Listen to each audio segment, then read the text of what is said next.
जोगिंदर नैन हमारे साथ किसान नेता मौजूद हैं।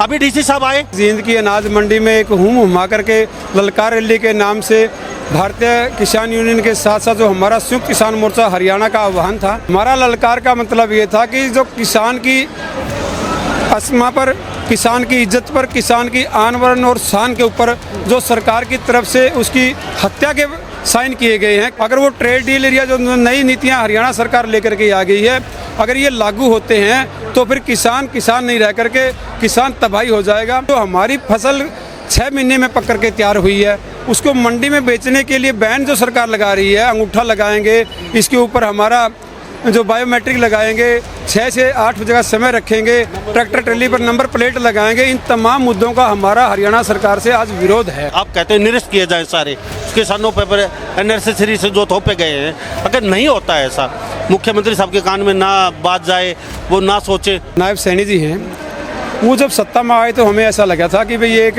अपने आप को कहता है कि मैं किसान का बेटा हूँ, लेकिन सत्ता पिछवाड़े के लगने के बाद में इन्होंने जो नए नियम लागू किए हैं, इससे किसान को परेशानी के अलावा कुछ नहीं है। 5 तारीख तक का सरकार को समय दिया गया है।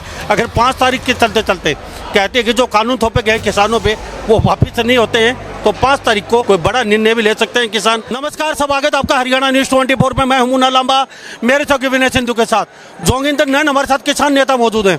अभी डीसी साहब आए। साहब, जोगिंदर जी क्या कहेंगे? डीसी साहब मंच पे पहुंचे, उससे पहले काफी 1-2 घंटा लेट रहा, ये क्या रहा?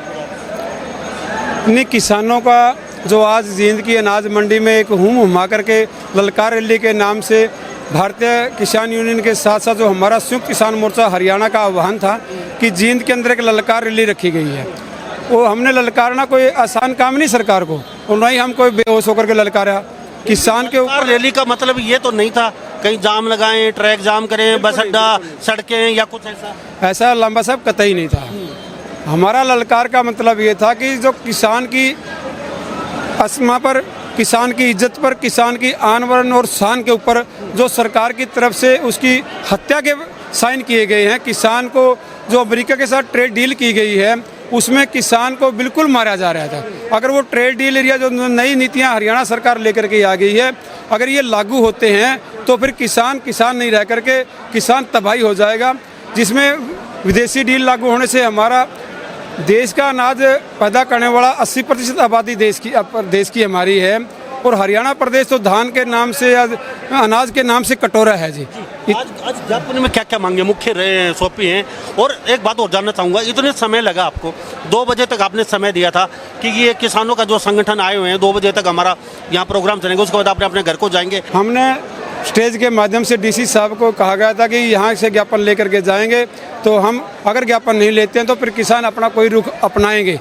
ये किसान को मजबूर ना किया जाए। किसान एक बिल्कुल साधन संयम तरीके से आया, हमने कोई अलगाववादी, आतंकवादी कोई तरीका हमारा नहीं है। हमारी एक छोटी सी मांग है कि जो हमारी फसल 6 महीने में पक करके तैयार हुई है, उसको मंडी में बेचने के लिए बैन जो सरकार लगा रही है, अंगूठा लगाएंगे, इसके ऊपर हमारा जो बायोमेट्रिक लगाएंगे, 6 से 8 बजे का समय रखेंगे, ट्रैक्टर ट्रेली पर नंबर प्लेट लगाएंगे, इन तमाम मुद्दों का हमारा हरियाणा सरकार से आज विरोध है। और हमने ज्ञापन इन कानून का बिल्कुल बायकॉट किया गया, और कल से जो 1 तारीख से सरकार से की खरीद शुरू है, हम आपके माध्यम से हरियाणा प्रदेश के मुख्यमंत्री को ये कहते हैं, जिस तरह से हमारी फसलें पहले बिकती थी उसी तरह से किसान मंडी में फसलें बेचने के लिए आएगा, और कोई किसान अपने ट्रैक्टर पे, ट्राली पे नंबर बिल्कुल नहीं लगवाएगा।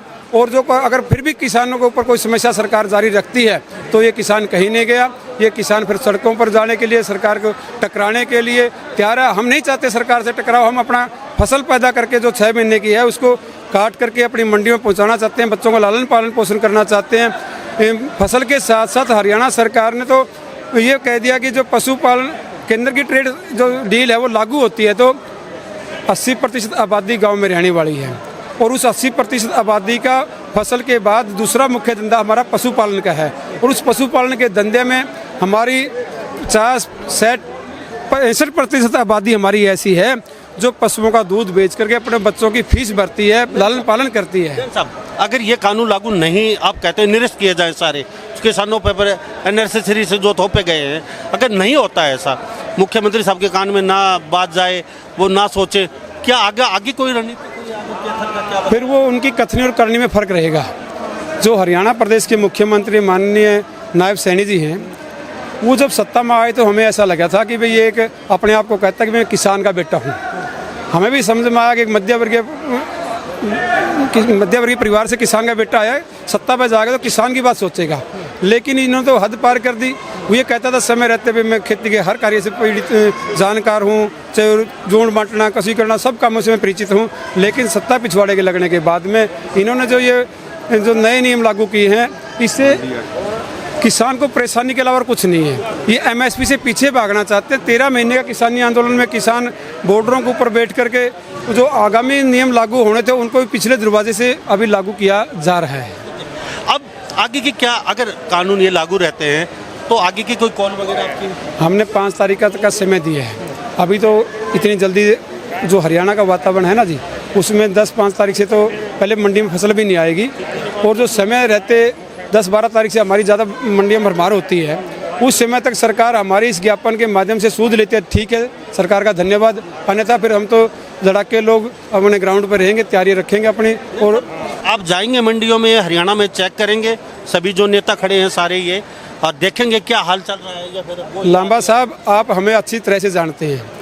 हमारा परिवार ही किसानी के लिए पैदा हुआ है, खून में किसानी का रंग बसा हुआ है। हरियाणा प्रदेश की आपके चैनल के माध्यम से भी हमारे पिछले सीज़न में, धान के सीज़न में, हमने सैकड़ों मंडियों का दौरा किया। और जो आपका क्षेत्र है तो शाम, भिवानी, महेंद्रगढ़, रिवाड़ी, बावल और पलवल तक का क्षेत्र है, जिसमें बाजरे की हर मंडी के अंदर आपके चैनल के माध्यम से हमारी वीडियो लगातार जारी रही। और कल से भी हमारा काम 24 घंटे दिन रात मंडियों के अंदर किसानों के सुख में, दुख में, तकलीफ में शामिल रहेंगे, उनकी सूद लेते रहेंगे। अगर कोई समस्या आती है तो फिर ये भाईचारा हमारे साथ है। 5 तारीख तक का समय? हाँ, 5 तारीख तक का समय हमने सरकार को दिया है। उन्होंने भी कहा है कि मुख्यमंत्री साहब 5 तारीख को जींद में ही आ रहे हैं, वो एक अच्छा संदेश देंगे तो अच्छी बात है, ना देंगे तो फिर हमारे हाथ में तो डंडा और झंडा मजबूत है। जय जवान, जय किसान। धन्यवाद साथियों। थैंक यू साहब, नैन साहब। तो हमारे साथ ये जोगिंदर नैन खास बातचीत में बने होते। 5 तारीख तक का सरकार को समय दिया गया है। अगर 5 तारीख के चलते कहते हैं कि जो कानून थोपे गए किसानों पे वो वापिस नहीं होते हैं, तो 5 तारीख को कोई बड़ा निर्णय भी ले सकते हैं किसान। तो इस बारे में आप क्या सोचते हैं? सभी इन बातों के साथ मैं मुन्ना लांबा, मेरे सहयोगी विनय सिंधु के साथ हरियाणा न्यूज़ 24। नमस्कार, जय हिंद।